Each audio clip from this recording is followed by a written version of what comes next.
I'm not exactly a huge fan of this whole KV6 setup, but everything is just done not quite correctly. Welcome back to the Lost Cause Ranch. That is right, by the title and thumbnail, you guessed it, we are back on the mighty Freelander. Now, this whole head gasket lifter replacement job started entirely too long ago. A lot has happened in the meantime. We went to Maine for winter romp.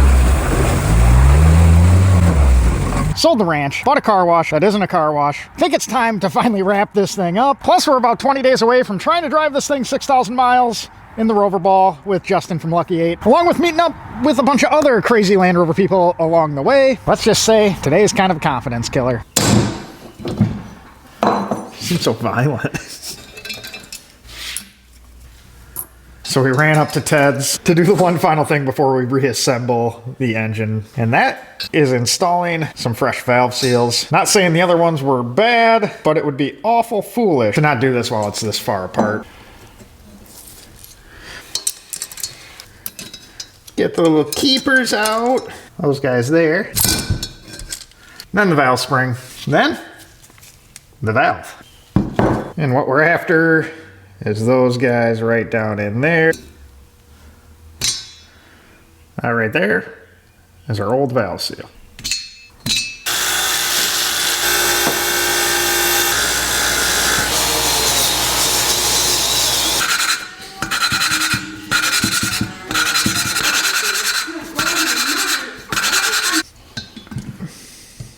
For the air hole and run it. All right, now that we got our little redneck rebuild done, as you saw, we lapped all the valves back in. The new valve seals are there. This thing is going to be a hot rod, but it is time to start going back together. Our new lifter's been soaking in some oil, so hopefully they don't rattle too bad when we start this thing up. It's kind of the whole purpose of this job. Before we throw the lifters on, we're going to get a little assembly lube on the valve stem, just so everything plays nice when we fire it back up. We'll go fishing here. Oh, wouldn't that be something if they didn't fit? And we're going to do the same for the camshafts.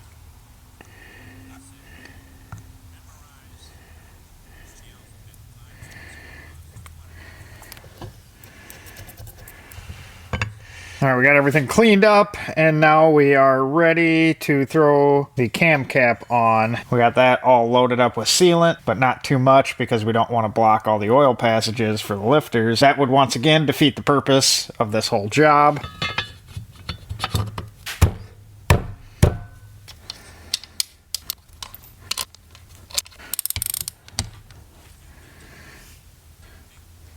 And we got our new cam seals that we can pop on here. We'll use the specialty tool, which is a 30mm socket. All right, so we are now at what is a somewhat interesting process with one set of hands. We need to get this guy on there. This is the old belt, but we'll also have to have our belt on there. It's going to take a little finagling to get everything turned in the right direction so everything just slips on. And we'll have to space the head off the bench just so we don't put any pressure on the valves when we open them while turning. All right, so we got everything locked into place with the help of the stuff up front here. We're just going to torque this one down and get it thrown on the rear of the engine. So in my infinite wisdom, I went ahead and sold my house in the middle of tearing the Freelander apart. So we drug it out to the car wash, but now we need to drag it a little closer to the car wash. Maybe somewhere like here, just so I don't have to walk as far to finish it.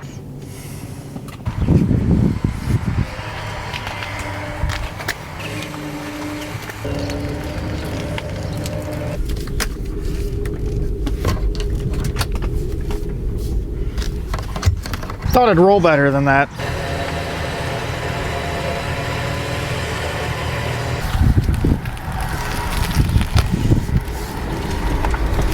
Much better. All right, so we have our rear cylinder head on. We have the block all cleaned up front here, along with the front cylinder head. And what we're gonna do with the front one here is set the cylinder head on bare. And being we have better access and more room to play with up front, we are going to do the camshaft assembly in the car itself. The cylinder head will move less if it's bolted to the block. So we're gonna place our new gasket on. These are a multi-layer steel, pretty thick boy actually, with a coating on both surfaces. I'm not exactly a huge fan of this whole KV6 setup. We got some pretty thin cylinder liners, and shockingly enough, these guys aren't actually attached to anything. You can just slide the liners up, out. That's just not something I'm used to. If you spin the engine over without the cylinder heads on, it'll spit this liner out. It seems like a very strange design to me. The other problem these apparently can have is what they call a dropped liner. That is if the steel cylinder liner drops below the block surface. All 6 are slightly above the aluminum surface. If that liner dropped below the aluminum block surface, obviously this gasket wouldn't seal up. Therefore, we'd be leaking compression out and coolant in, which we definitely don't need.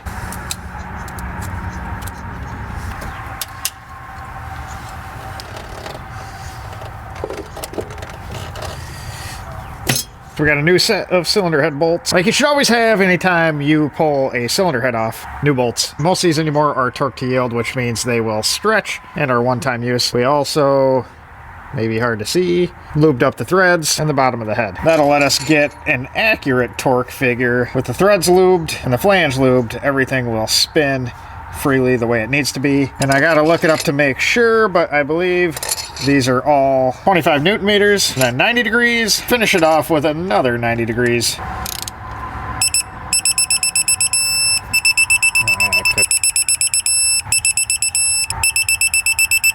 So we went around and did our 25 Newton meters. We're going to do that one more time just to make sure everything is an even 25. Because typically by the time you get the outer ones tight, the centers aren't quite tight anymore. So like these center ones are only at 19 Newton meters and the outers are good. Then the nice thing about this digital torque wrench is we can switch this over and set it at 90 degrees. And that makes life much easier because we don't have to guesstimate what 90 degrees is. So we got our first round done at 90 degrees. So we're gonna do round 2. And what's nice is this will show you the final torque after your degrees. And we're right at about 45 Newton meters after we do the first 90. Let's see what the total torque is. Right at about 60 Newton meters. Try and follow this on camera. But once we put a little torque on it, it'll start counting the degrees. If you run out of room, you can ratchet it back. And it only counts it as you were actually torquing it. So say we hit 59, we can ratchet it back and go to 90. And once we let up, it'll show us our final torque. And that one ended up being 58 Newton meters. I'm gonna go just a hair more. We've been averaging a hair over 60, just so we have them all even. Once again, we have our lifters soaking in oil. So all our lifters are back in place. Chet helped with that. And while we're talking about lifters, let's take a peek at the old lifters. We can kind of give you a visual on what the problem was. We got our little oil port here. We're gonna get some oil in here. And watch that oil. You can see some coming out. Let's take a look at this one.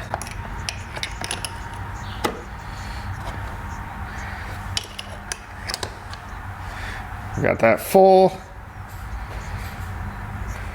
And we have nothing really happening on that guy. Grab another one. And this one, we can't even compress. That one's just dead altogether. Nothing's really happening. So those lifters that are collapsed and not squirting anything out are obviously the ones that were hammering away. So now with the new set, we shouldn't have that problem. Everything's gonna squirt, everything's gonna fill up, everything's gonna make up that space between the valve stem and the camshaft. Speaking of camshafts, it is time to set those guys in place. And what we're doing here is we're gonna set them in and get these roughly where they need to be in time. Right here we have our notch for the cam gear keyway, along with here on the exhaust side. Those two essentially have to face each other. We have the lower end locked in the safe position, so we don't really run too much of a risk of bending any valves where they're at now. But once we get the cam cap on, we'll be able to get our cover and gears on and get these guys locked into the correct time, just like the rear bank. And as always, don't forget to Make sure everything gets some assembly lube. We don't need to start this up dry and cause more issues than we had before. And we're gonna set this guy in place. So before we move on to getting the rear belt on this side, pulleys on, I'm gonna get the cam cap put on the top here, just so we can close everything in and limit the possibility of me screwing up and dumping something down the engine. No need for that to be open anymore.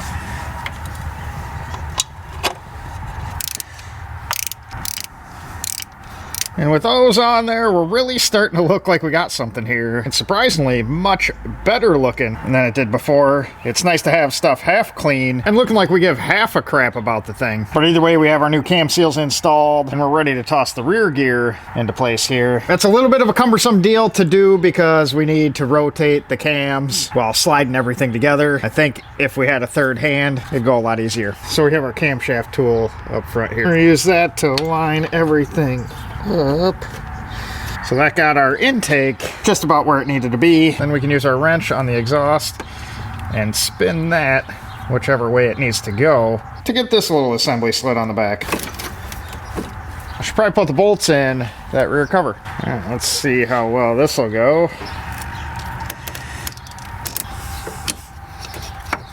That actually went easier than I was expecting.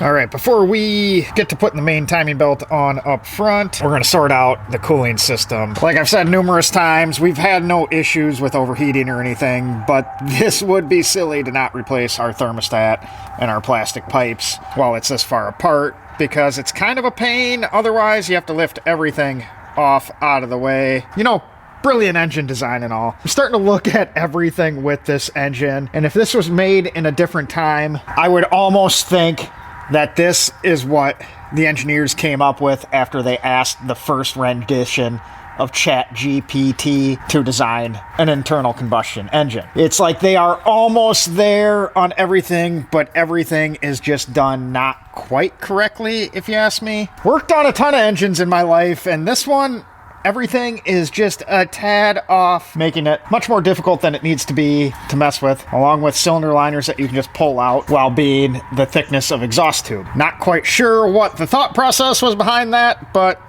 we'll continue on, and hopefully this thing will be able to drive 6,000 miles, hopefully. Speaking of wonderful design like this here, we got our radiator hoses. They're just the clip retention style, which is nice and easy to use. You just pop the clip up, pull them off. 2 out of the 3.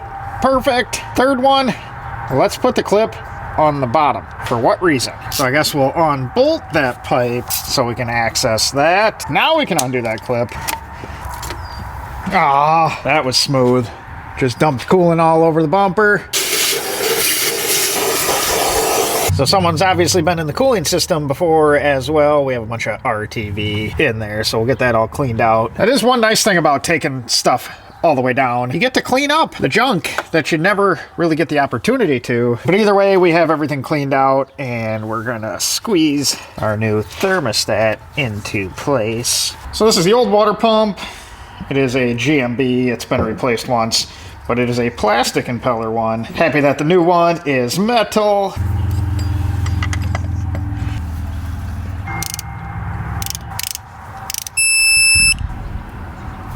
The timing belt is fitted. A bit cumbersome to do by yourself because you have to have the timing belt tensioner itself undone, swung out of the way to give you enough slack in the belt to get it up over the crankshaft pulley, idler pulley, and the gears. And then you have an Allen in that tensioner pulley to swing this guy into place, tension the belt, and then with your third hand, you have to swing the tensioner itself into place, thread a bolt in, tighten it down, but you just do what you got to do. The last thing I have to do on the timing side is pull the pin if I can. Wow, that was exciting. Well, I guess we're good to go. Fingers crossed. The timing mark on the gear to the oil pump housing is about 1 tooth off. The safe mark is like 30 degrees off, but we got the locking pin in the flex plate, so supposedly that's where it needs to be. I just don't quite understand how we can't make stuff match up, and it is somewhat worrisome when you got everything tweaked like that, but we'll find out if I did it right after we waste some more time putting everything back together. I'm just not feeling very confident on this whole deal at the moment. I got that gut feeling that this is gonna have to come back apart. You know what is very fun is putting something together that you took apart 3-ish months ago, more than 3 months ago. So we tore the Freelander apart before we went to Maine, and now we got to figure out what goes back together. This little front accessory bracket has a lot of bolts. A lot of them are different. This is a good lesson for Joe to not learn, but it's finish what you started in a reasonable time, and life is much easier. I think this goes there. So all these guys I can kind of find a home for. They're for the front cover. These ones that have threaded bosses on the end of them, don't quite remember. I wonder if these are for the engine mount. These guys were for the engine mount. They go right up top here. See, I kind of remember some things. Bet you can't guess who's a flippin' idiot. This frickin' guy right here. These here, both of them, go behind the cam gears. So I guess we'll be back after a short intermission where I take the timing back apart and put these where they need to go. A few minutes ago when I said I was pretty sure it was going to have to come back apart, this wasn't what I was talking about. And we're back in business. Covers correctly behind the belt now. We just need to start assembling the front of the engine. If you remember, it's got the goofiest serpentine belt and engine mount deal. We'll get our power steering pump, alternator, and AC compressor bolted back up. Then we can route the belt. Then we can get this conglomeration back in place. A smart guy that's driving across the country in his Freelander would probably replace the original alternator. Never claimed to be smart though.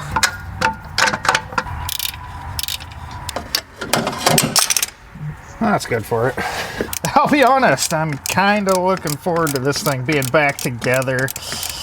Usually enjoy this stuff much more, but this one's been wearing on me. I mean, it's mostly my own fault for taking it apart 4 months ago, and now just finally getting back to it. Wouldn't have forgot that stuff. Well, we got the serpentine belt on, and this is one that you want to make sure is correctly on all the pulleys, because we don't want to throw this off, because to replace it, you have to get rid of the frickin' front engine mount, and that's an ordeal in itself. So just make sure you pay attention, unlike me and the timing cover situation, because that would be almost as annoying. Chet's wondering what the heck is taking so long. I think we'll be burning the midnight oil, or like it's currently 8 o'clock oil. This is just silly if you ask me. And now it keeps getting tighter. We got less room to deal with everything, of course. So now we get to put this final piece in. This is the mount that goes there. Then we also have another mount that goes there for the dual mount with 72 bolts onto the front of the engine. And we get to try and finagle it all into place. Frickin' ridiculous. I don't know if I should disassemble it some more, but I managed to get it apart last time. I will take that off. I mean, because what I want in an engine mount is 3 points of rubber to fail, instead of just a single one.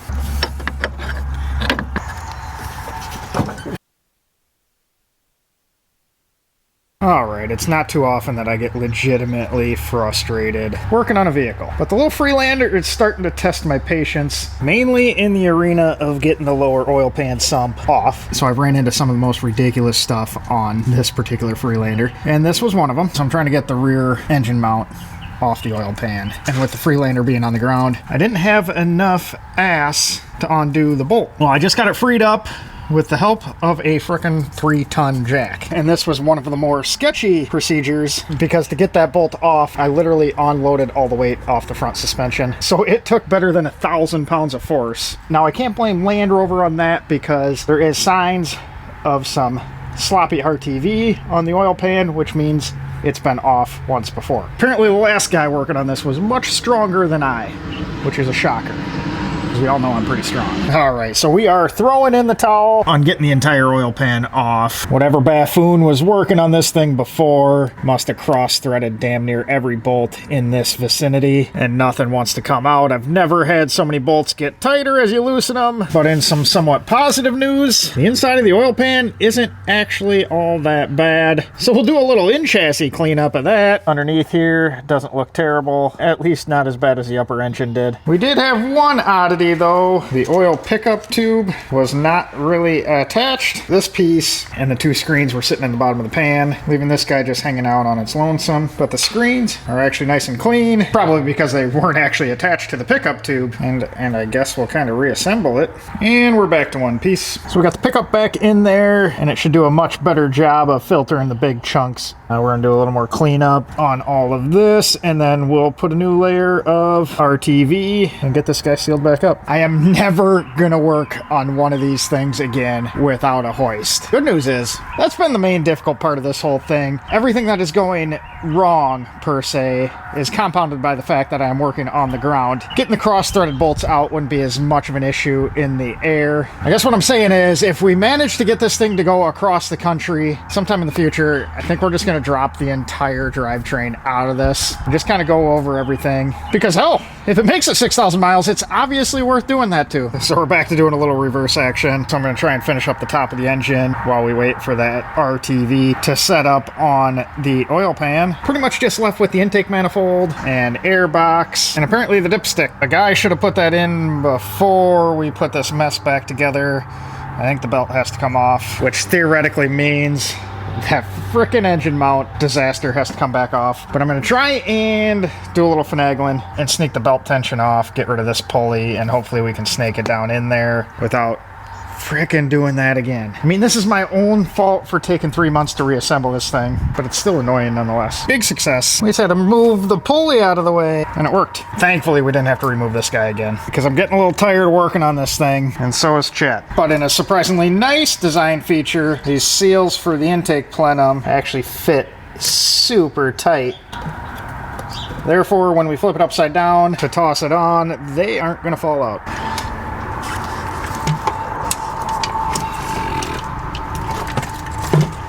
Why is everything still in the way? There we go. I need to move you to the other side. I can't pour in that direction. Well, I guess we're at this portion of the project to where we spill some oil. I probably should grab a funnel, or we're just gonna wing it. Maybe I'll grab a funnel. I don't know where a funnel's at, but we'll look. Back to what I said, we're just gonna wing it. You know, moving shops suck.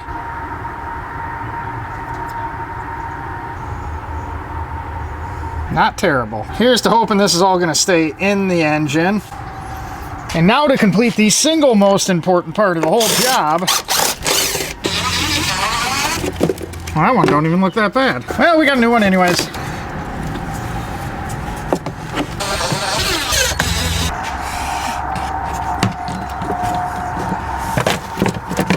All right, well, here goes nothing, I guess. We got oil, battery, and hopefully correct timing. Let me know if you see anything alarming happen. Now they are new lifters, so it's gonna be loud for a bit.